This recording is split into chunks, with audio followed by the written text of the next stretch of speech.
ইমাম আহমদ রাহমাতুল্লাহ আলাইহি বলে যে আপনারা যে বলেন আল্লাহ আল্লাহ, তো আল্লাহর আগে কে ছিল?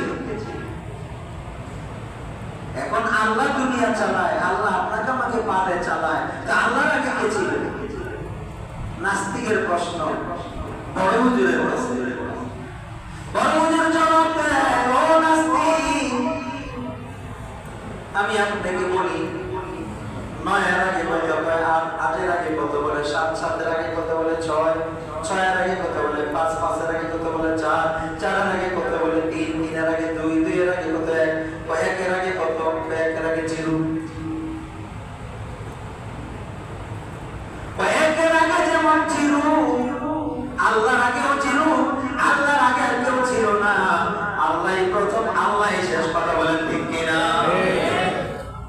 নাস্তিক এখন আল্লাহকে মানতে বাধ্য, আল্লাহকে মানতে বাধ্য। বানানোওয়ালা একজন আছে, সারা দুনিয়াকে পরিচালনা করা একজন আসকরনেওয়ালা একজন আছে, তিনি হলো মহান আল্লাহ। ওই আল্লাহ এত বড় শক্তিশালী, এত বড় ক্ষমতাওয়ালা।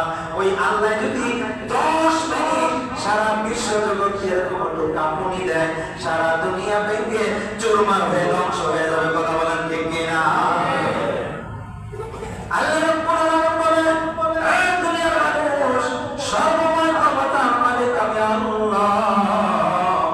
আমি আল্লাহ রাব্বুল আলামিন সর্বময় ক্ষমতার মালিক, কিন্তু আমি আল্লাহ রাব্বুল আলামিন সারা আমার এই আসমানে জমিনে যত আমার ফেরেশতা আছে, সমস্ত ফেরেশতাদের উপর আমি সম্মান জারি করে রেখে দিয়েছি।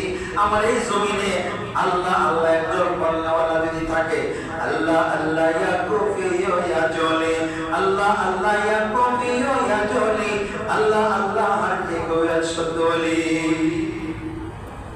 আল্লাহ বলে, এ জিবরাইল, এ মিকাইল, এ আসরাইল, এ ইসরাফিল, এ প্রসিদ্ধ 4 ফেরেশতা, আমার এই জমিনে যদি আমি আল্লাহর নামকে জপনেওয়ালা, আমি আল্লাহর নামের জিকির করনেওয়ালা, আমি আল্লাহর ইবাদত করনেওয়ালা একটা বান্দা যদি থাকে, অথবা একটা বান্দি যদি থাকে, এই জমিনটার মধ্যে আমার চন্দ্রটা ওই বান্দার জন্য থাকবে, এই সূর্যটা ওই বান্দার জন্য থাকবে, এই তারাগুলি নক্ষত্রগুলি ওই বান্দা বান্দির জন্য থাকবে। একটা মানুষ যদি আল্লাহর ইবাদত করনেওয়ালা থাকে, আমার এই জমিন ধ্বংস করতে পারবা না, পারবা না। জোরে বলে সুবহানাল্লাহ।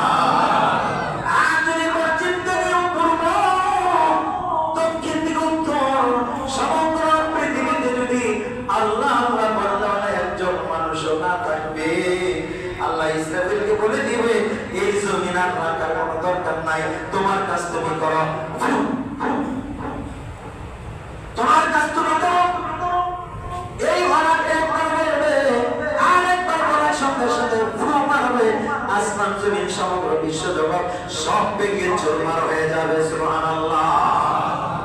আর যদি একজন বান্দা অথবা একজন বান্দি যদি আল্লাহর ইবাদত করনেওয়ালা থাকে, তাসবিহ নিয়ে সুবহানাল্লাহ সুবহানাল্লাহ সুবহানাল্লাহ, কেউ নামাজ পড়ে না, কেউ রোজা রাখে না, কেউ কোরআন পড়ে না, কেউ আল্লাহর নাম নেয় না, একজনে তাসবিহ নিয়ে ওই কোনায়, ওই গাছতলায়, ওই জায়নামাজে, ওই ঘরের কোনায় একজনে সুবহানাল্লাহ সুবহানাল্লাহ সুবহানাল্লাহ বলতেছে। আল্লাহ বলে, জিবরাইল, মিকাইল, ইসরাফিল, আমার জমিন ধ্বংস হবে না, আমার জমিনকে ধ্বংস করতে পারবে না। একজন যে আমার জিকির করতেছে, এর বরকতে এর জন্য আমার চন্দ্র থাকবে, আমার সূর্য থাকবে, আমার নক্ষত্র থাকবে, সারা বিশ্ব জগৎ চলবে। সুবহানাল্লাহ। তাহলে বুঝা গেল আল্লাহ পাক জমিন যারা রাখছে নেককারের জন্য, কথা কয় না, তার জন্য। আজকে শুক্রবারে আমাদের বাংলাদেশে হাজার হাজার বিয়ের অনুষ্ঠান আছে না নাই? আমাদের এনায়তনগর যদি একটাও না থাকে, কিন্তু নয়ানগর আছে, মুসলিম নগর আছে, ফতুল্লাহ আছে, কথা কয় না। আরে আছে না নাই? সারা দেশে জরিপ করলে হাজার হাজার বিয়ের অনুষ্ঠান আছে। একটা বিয়ের অনুষ্ঠানে টানলেই ওই মনে করেন মুন্সিগঞ্জে একটা বিয়ের অনুষ্ঠান আজকে 500 বরযাত্রী যাইব, 500 মেহমান যাইব। 500 মেহমানের জন্য 500 চেয়ার, 500 পেরে, 500 মুরগির রোস্ট, 500 টিকা, সব খাবার দাবার আয়োজন। এই 500 লোকের মধ্যে 499 জন লোক গেছে, গিয়ে কনের বাড়ি গেটের মধ্যে গিয়ে বলতেছে আপনার মুরব্বী কারা ডাকেন তো, কনের পক্ষের মুরব্বী কারা, দৌড়ে গিয়ে ডাক্তার গিয়েছে মেয়ের বাবা, মেয়ের জেঠা, মেয়ের নানা, মেয়ের কাকা, এদের সাথে কথা বলেন। শোনেন, আসসালামু আলাইকুম, একটা ঘটনা করছে কি, আজকে এই প্রোগ্রামের যিনি প্রধান মেহমান ওনাকে আমরা নিয়ে আসতে ব্যর্থ হয়েছি, কোন এক কারণে আনতে পারিনি। আমরা এসেছি ওয়েলকাম জানাইবো না ঝাড়ু লইব, কথা বলনা কান্না, ওয়েলকাম জানাইবো মুরগা রোস্ট ফেলে দিব না ঝাড়ু লইব, ঝাড়ু লইব। কেন 500 পেলে 500 মুরগি রোস্ট, 500 টিকা, সব কিছু আয়োজন কয়জন হয়েছিলেন, জোরে বলেন কয়জন হয়েছিলেন? একজন হয়েছিলেন। আল্লাহ রাব্বুল আলামিন বলেন, নাস্তিকেরা, ও বেঈমানেরা, ও কাফেরেরা, ও হিন্দুরা, ও খ্রিস্টানেরা, আমার সারা দুনিয়া বিশ্ব জগতের মধ্যে আমার একজন মেহমান হলো প্রধান মেহমান, সুবহানাল্লাহ।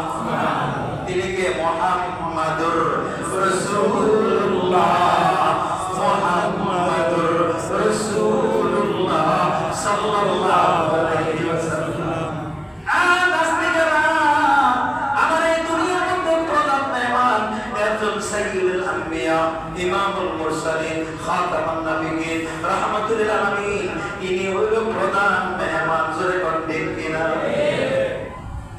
এই প্রধান মেহমান উসিলায় আমার আল্লাহ বলে আমি চন্দ্র বানাইছি, আমার প্রধান মেহমান উসিলায় সূর্য বানাইছি, প্রধান মেহমান উসিলায় আমি তারকা বানাইছি, প্রধান মেহমান উসিলায় জমিন বানাইছি, আমার প্রধান মেহমান উসিলায় আমি বিশ্ব জগৎ সাজাইছি। ঠিক না বেঠিক?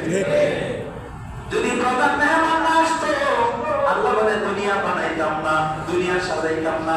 বড় প্রধান মেহমান যদি না যাইতো, গেট বানাইতো না, 500 চেয়ারের ব্যবস্থা করতো না, 500 বেডের ব্যবস্থা করতো না, 500 রোস্টের ব্যবস্থা করতো না। কথা বলেন ঠিক না বেঠিক? তাহলে বোঝা গেল প্রধান মেহমান বড়, আর সারা দুনিয়ার প্রধান মেহমান হলো বিশ্ব নবী সাইয়্যিদুল আম্বিয়া, ইমামুল মুরসালিন, খাতামুন নবিয়্যিন, সবাই বলেন মুহাম্মাদুর রাসূলুল্লাহ সাল্লাল্লাহু আলাইহি ওয়াসাল্লাম। জোরে বলেন আলহামদুলিল্লাহ। এই প্রধান মেহমানের উসিলায় আল্লাহ দুনিয়া সাজাইলো, দুনিয়া বানাইলো। প্রধান মেহমানকে আবার আল্লাহ রওজা ধরে নিয়ে রাখছে, মদিনার সবুজ গম্বুজের নিচে নিয়ে রাখছে। নবীজি যাওয়ার পরে নবীজি বলছে আমি দুনিয়ায় থাকবো না, আমি চলে যাইবো, কিন্তু আমার এই চেয়ারটা খালি থাকবে না। আমার এই চেয়ারটার মধ্যে দুইটা জিনিস রেখে যাইতেছি, একটা হলো কিতাব আল্লাহ ওয়া সুন্নাত রাসূলিহি, আল্লাহর কিতাব কোরআন আর নবীর সুন্নাত হাদিস, দুইটা জিনিস রেখে গেছে। কথা বলেন ঠিক কি না? কিয়ামত পর্যন্ত আমার এই কোরআন এবং এই হাদিসকে যারা রিসার্চ করবে, যারা ব্যাখ্যা বিশ্লেষণ করবে, উলামায়ে কেরাম, ইন্নাল উলামা ওয়ারাসাতুল আম্বিয়া, আল্লাহ নবী বলে গেলেন আমি থাকবো না, চলে যাইব। আমার উলামায়ে কেরাম আমার ওয়ারিস হিসাবে দুনিয়াতে থাইকা এই কোরআন হাদিস নিয়ে তারা দুনিয়াতে আলোচনা করবে। জোরে কোন ঠিক কিনা? নবীজির পরে আলেম ওলামা হলো মেহমান, আলেম ওলামার পরে কালিমা গো ঈমানদার মুসলমানরা হলো দুনিয়ার মধ্যে মেহমান। এই মুসলমান আপনারা মেহমান, এই প্রধান মেহমান মুসলমানের উসিলায় আজকে হিন্দুরা খাইতে পায়, বৌদ্ধরা খাইতে পায়, খ্রিস্টানরা খাইতে পায়, এরকম ভাবে বিজাতিরা খাইতে পায়। মুসলমান যদি দুনিয়ার জমিনে না থাকতো, হিন্দু হিন্দু বৌদ্ধ খ্রিস্টান একজনের কপালে খাবার জুটতো না। কথা কোন ঠিক কিনা? বর না যাওয়ার কারণে যেমন কপালে খানা নাই, আপনারা মুসলমানের জমিনে না থাকলে হিন্দুদের কপালে খানা নাই, বৌদ্ধদের কপালে খানা নাই, খ্রিস্টানদের কপালে খানা নাই, বেঈমানদের কপালে খানা নাই, নাস্তিক পন্ডিতদের কপালে খানা নাই। কথা কয় জোরে ঠিক আছে? এরা খানা পাইতেছে আপনাদের উসিলা, মুসলমানদের উসিলা, বেঈমানদের উসিলা। খানা তো খাওয়াইতেছে বেঈমানদের কি আমাদের উসিলায়, আপনাদের উসিলায়। আল্লাহ কয় মাগ না খাওয়ান না, কাম করে থাক কি আমার এই সমস্ত ইমানদার বান্দাবান্দীদের গোলাম বানাই দিল। কি আস্তে আস্তে গরম বাড়তেছে, এসি বানা আমার ইমানদাররা নামাজ করবো, এই এসি বানাইছে বেঈমান গতিয়া কথা হয়। বিমান বানাইছে বেঈমানদেরকে দিয়া। আমার ইমানদাররা হাজার হাজার টাকা দূর থেকে মক্কা মদিনায় যেতে জিয়ারত করার জন্য বিমান বানাইতে মাগনা খাওয়ার কথা হয়। জোরে বলা ঠিক আছে? আল্লাহ বলে, ও মুসলমানেরা, আমার দাসত্ব করো, আমার গোলামি করো,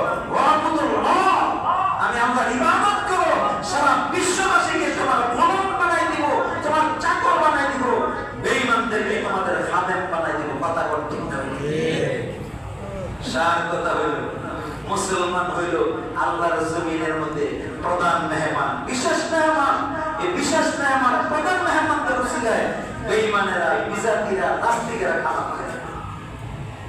কিন্তু মরার উপরে ময়দানে মাহশরে, হাশরের ময়দানে যারা ইমানদার, যারা কিছু নিয়ে কবরে যাবে, কবরে কিন্তু খালি হাতে গেলে চলবে না, সামান নিয়ে যেতে হবে। আম্মাজান খাদিজাতুল কুবরা রাদিয়াল্লাহু তাআলা একদিন কাঁদতেছেন। আল্লাহ নবী জিজ্ঞাসা করে, খাদিজা তুমি কাঁদো? আমাদের নবী রাসূলুল্লাহ, নবী গো, আপনি যে কথা বলছেন, মানুষ মরে গেলে বলে কবরে চাপ দিব। আম্মাজান আয়েশা জিজ্ঞাসা করে, ইয়া রাসূলুল্লাহ, কবর সম্পর্কে আমার একটু ওয়াজ করেন না। আম্মাজান আয়েশা রাদিয়াল্লাহু একটু কাজ করতেছে, কাটাকাটি করতেছে। আল্লাহ নবী বলেন, আয়েশা রে, প্রত্যেকটা মানুষ যখন তার লাশ কবরে রাখা হবে, কবরের দ্বারে চাপ দিবে আয়েশা, ডাইনের মাটি বামে যাবে, বামের মাটি ডাইনে আসবে। আয়েশা মাটি যখন চাপ দিবে, ডাইন হাতের আঙ্গুল গুলো নবীজি বাম হাতের আঙ্গুলে ঢুকাইয়া দেখাইয়া দিবে। আয়েশা গো, ডাইন পাশের হাড়গুলি বাম পাশে ঢুকে দেব। আম্মাজান আয়েশা কাজ করতেছিলেন, এখন কাজ হাতে উঠে না, হাতগুলি যেমন কাঁপে। আম্মাজান আয়েশা বিচলিত হয়ে গেলেন, কেমন জানি করেন। আয়েশা তুমি কেমন জানি করছো? আয়েশা বলে, ইয়া রাসূলুল্লাহ, আমার কি শোনাইলেন? ডাইনের মাটি বামে, বামের মাটি ডাইনে, চাপ দিয়ে ডাইনের হাড়গুলি বামে যদি ঢুকে, আমি আয়েশার কি অবস্থা হবে? ঠিক তেমনি ভাবে খাদিজাতুল কুবরা রাদিয়াল্লাহু তাআলা ডাকতে বলে, নবীজি গো, আমি কাঁদছি, আমি মনে হয় বেশি দিন বাঁচবো না। তো কাঁদছো কেন? খাদিজাতুল কুবরা রাদিয়াল্লাহু তাআলা বলে, আমি দুই কারণে কাঁদছি। এক নাম্বার কারণ হইল, আমি খাদিজা যতদিন বেঁচে আছি, আপনার বিরুদ্ধে যদি কেউ বিরুদ্ধাচরণ করে, আমি আপনার পাশে থাকি, আপনার সান্ত্বনা দেই গো নবী।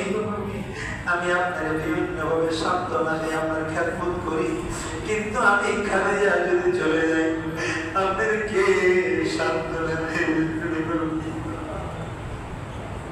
আপনার কে কথা বলবে, কে সান্ত্বনা দেবে? এই জন্য আমি কাঁদি। আর এটা আপনার জন্য আমার কান্দা, আরেকটা আমার নিজের জন্য কান্দা। আল্লাহ রাসূল বলে, খাদিজা তোমার নিজের জন্য কেন কাঁদো? খাদিজা বলে, ইয়া রাসূলুল্লাহ, নবী গো, আমার যদি ইন্তেকাল হয়ে যায়, আমি কবরে যাব কে দিয়া? আমার তো কোনো সামান নাই। কবরে জেনে আমার কি অবস্থা হবে? কবরের মাটি বলে চাপ দিব। আমি খাদিজা কেমনে কবরে থাকবো? এই আমার চিন্তায়, কবরের চিন্তায় আমি কাঁদছি। এক নাম্বার আপনার জন্য কাঁদছি, দ্বিতীয় নাম্বার আমার নিজের জন্য কাঁদছি। এই দুই কারণে আমি চোখের পানি রাখতে পারি না। সুবহানাল্লাহ।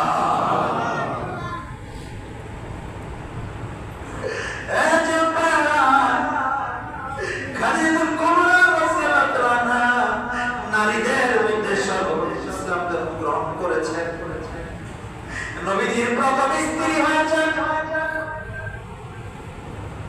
সেই খাদিজা বলে, আমার তো কোনো সামান নাই, আমি যদি মরতে আমার বড় হয়, কবরে সামান সারা কবরে যেতে হবে, আমার কোনো সামান নাই। অথচ আল্লাহ রাব্বুল আলামিন আরশ আজিম থেকে জিবরিলের মাধ্যমে খাদিজা রাদিয়াল্লাহু তাআলার কাছে সালাম পাঠাইছে। চিৎকার মেরে বলি সুবহানাল্লাহ। জিবরিল এসে বলে ইয়া রাসূলুল্লাহ, আল্লাহর পক্ষ থেকে খাদিজা রাদিয়াল্লাহু তাআলার জন্য সালাম পাঠাইছে আল্লাহ পাক আরশ আজিম থেকে। সুবহানাল্লাহ। আমগো দেশে কার জন্য সালাম আসছে? আল্লাহর পক্ষ থেকে। আর নবীজি বিবির জন্য সালাম আসছে, বলছে আমার সামান নাই। সালাম আছে কই সালাম, সামান নাই কবরে, আমার কোনো সামান নাই, আমি কেমনে থাকবো কবরে, কি নিয়ে যাব কবরে? আল্লাহর পক্ষের সালাম আছে, উনি বলে সামান নাই। আর আমাদের কি আছে? আমাদের তো আরো বেশি পরিমাণে কাদা দরকার। এই জন্য আল্লাহ পাক সূরা নাসিয়াতের মধ্যে বলেন যে সীমা লঙ্ঘন করবে, যে পাপ করবে, পাপাচারে লিপ্ত থাকবে, আল্লাহ রাব্বুল আলামিন বলেন ফাইনাল জাহিমা হিয়াল মাওয়া, পাপিষ্ঠ ব্যক্তির ঠিকানা হবে জাহান্নাম। ওয়া আম্মা মান খাফা মাকাম রাব্বিহি ওয়া নাহান নাফসা আনিল হাওয়া, আর যে ব্যক্তি সব সময় আল্লাহর আদালতে হাজির হওয়ার বিষয়ে ভয় রাখবে, আর এই ভয় রাখা মনে যা চায় তার থেকে বিরত থাকবে, মন খেতে মন চায় খায় না, গুনাহ করতে মন চায় গুনাহ করে না, এরকম ভাবে শরীয়ত বিরোধী কোনো কাজ করতে মন চায় কিন্তু করে না, ওই ব্যক্তির ব্যাপারে আল্লাহ বলে ফাইনাল জান্নাতা হিয়াল মাওয়া, এমন ব্যক্তির ঠিকানা অবশ্যই হবে জান্নাত। সুবহানাল্লাহ। যে আল্লাহকে ভয় করে, আল্লাহর কাছে প্রত্যাবর্তন করতে হবে, আল্লাহর আদালতে হাজির হতে হবে, জীবনের হিসাব দিতে হবে, হায়াতের হিসাব দিতে হবে, এই চিন্তায় চিন্তিত থেকে গুনাহ করে না, পাপ করে না, সুদ খায় না, ঘুষ খায় না, অন্যের মাথায় আঘাত করে না, অন্যের উপর জুলুম করে না, কোনো পাপাচারে লিপ্ত হয় না, এমন ব্যক্তির ঠিকানা হবে জান্নাত। আল্লাহ বলে ফাইনাল জান্নাতা হিয়াল মাওয়া, এমন যুবকের জন্য, এমন যুবতীর জন্য আল্লাহ জান্নাত ঠিকানা রেখে দিয়েছে। আলহামদুলিল্লাহ, আলহামদুলিল্লাহ। আম্মাজান খাদিজাতুল কুবরা রাদিয়াল্লাহু তাআলা আনহা আল্লাহর আরশে আজিম থেকে সালাম পেয়ে উনি বলে আমার সামান নাই, আমি কি নিয়ে যাব কবরে? কবরের ফেরেশতারা তো আমার কথা শুনবে না, কবরের ফেরেশতা কার কথা শুনবে? আল্লাহর কথা শুনবে। আল্লাহর আদেশ ছাড়া আল্লাহর ফেরেশতার আযাব থেকে কেউ থামাইতে পারবে না, কেউ থামাইতে পারবে না। নবীজির জীবন দশায় একজনের জানাজা হইতেছিল, ওই জানাজার মধ্যে এরকম কাফনের মধ্যে একটা সাপ আসছে, সাপ আইসা এরকম মৃত ব্যক্তির গোশতের মধ্যে কামড় দিতেছে। হযরত আবু বকর রাদিয়াল্লাহু তাআলা মধ্যে লাড়ি রয়েছে সাপকে মারার জন্য, সাপের জবান আল্লাহ খুলে দিছে, বলছে আবু বকর আমাকে মারবে কেন? আমি তো নির্দোষ, আমাকে আল্লাহ অর্ডার করছে তারা ধ্বংস করতে, আমি তো আল্লাহর হুকুম পালন করতেছি,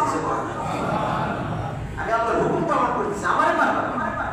সে নামাজ পড়ে নাই, আল্লাহ বলছে তাকে ধ্বংস করতে, ফজর থেকে জোহর পর্যন্ত, জোহর থেকে আসর পর্যন্ত, আসর থেকে মাগরিব পর্যন্ত, মাগরিব থেকে ঈশা পর্যন্ত আমি তো আল্লাহর হুকুম মানতেছি, আমাকে মারবে কেন? আমি তো কোনো দোষ করে নাই।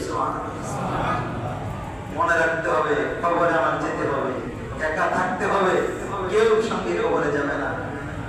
যে আল্লাহর হুকুম মানবে না, আল্লাহ পাক বিভিন্ন রকমের আযাব রেখে দিয়েছে, আর যারা আল্লাহর হুকুম মানবে তাদের আযাব হবে না, তাদের নাজাতের ব্যবস্থা আছে।